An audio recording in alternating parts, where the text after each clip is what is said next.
Following Order 66 and the end of the Clone Wars, there was a huge humanitarian crisis at hand.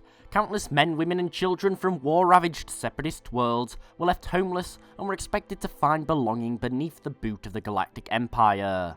But what happened to the refugees of the CIS?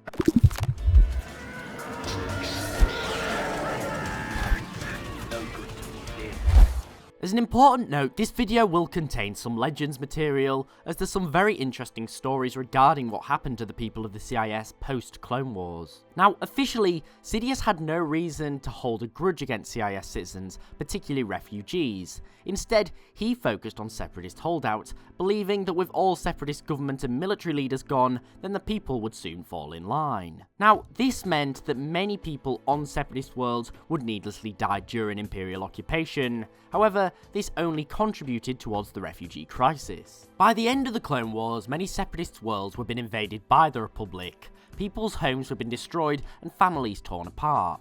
For this reason, countless civilians fled the war, which led to millions turning up on other worlds seeking a new place to settle and live.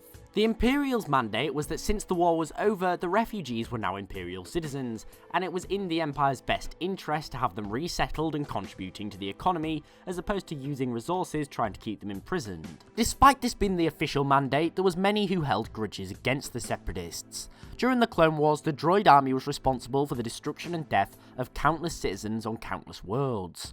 For this reason, at the end of the war, when Sidious ordered both sides to come together under one flag, his flag, there was bound to be some problems. Many people still hated the CIS, and when refugees from the CIS turned up on their doorstep, they wanted nothing to do with them. They were often herded into small camps where they were overcrowded and not enough resources, which caused suffering and infighting of many. And when they were rehomed, it was often in cramped city districts or infertile lands. However, these were the fairly lucky ones. An example of this was on the world of Arkinia. During the war, this had stood with the Republic, however it had been ravaged by the Separatist war machine. Despite this, the Empire had selected it to house Separatist refugees, demanding that sections of the world's fertile land were given to the refugees to farm and live on. Needless to say, many of the world's inhabitants didn't like this idea. They still saw the Separatists as invaders, their enemy, and they didn't overly care if this new emperor ordered them to get along. Unfortunately for the refugees on Arkinia, the Imperials had few resources to spare. For this reason, they outsourced many of the jobs to the local militia, led by a man named Relic. Relic and his men decided to take matters into their own hands. They hired a mining freighter, telling the Imperial commander that they would use it to transport refugees to available land. However, this was a ploy.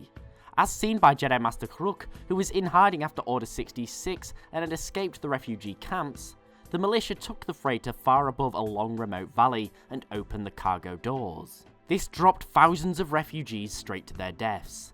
They did this again and again. Every refugee the Imperials brought, the militia would butcher. Instead of sharing their land, they opted for genocide. In this case, the Imperials discovered the crime and had the militia arrested and took control of the operation.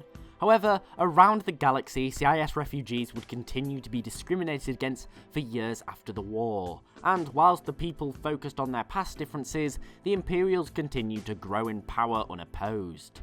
But what do you think about the treatment of ex-Separatist refugees, and what could the Empire have done to avoid the countless deaths of the refugees around the galaxy? Thanks for watching, I hope you enjoyed. If so, please remember to like, sub and share, as it's really appreciated and helps the channel grow. Also, don't forget to follow me on Twitter @TheLawGuy for regular updates. Thanks for watching, I hope you enjoyed, and I'll see you next time.